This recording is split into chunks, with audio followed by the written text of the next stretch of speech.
来看，因为疫情，中国禁止来台湾观光哦，总算开始要开放咯。昨透早下晡有头一团中国的旅行团，刷来第二团哦，9月25会出发。刘委会是指出讲，因为中国目前刚来开放福建的民众来佚佗，人数是阁无到150个人，相关的政策会随时来检讨。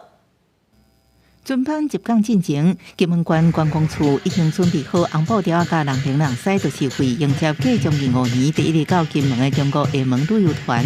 21个团员虽然讲是一般民众，不过好亲像袂少旅行业者，拢真低调，无愿受访。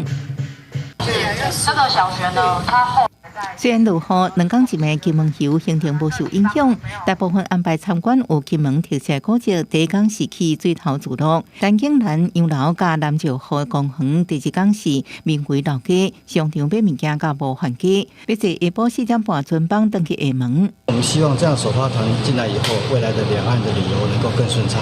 其实厦门落线团是直接结束金门考察，直至首发团后卡就到。在期之后，要支持的福建民众申请到金门自由行，但刘委会审核对两岸观光大大恢复交流，旅游业者拢表示，陆续市场应进一步扩大。两岸的观光旅游已经有开始慢慢的在破冰。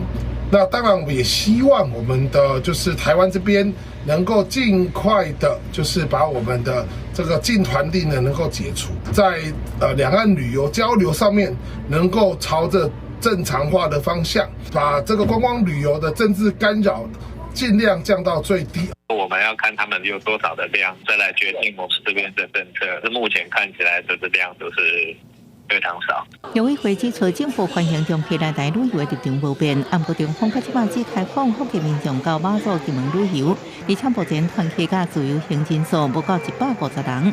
对比今年1到7月已经有158.5万个人去中国观光，相关政策看两岸整体经济变化慢慢检讨。记者综合报道。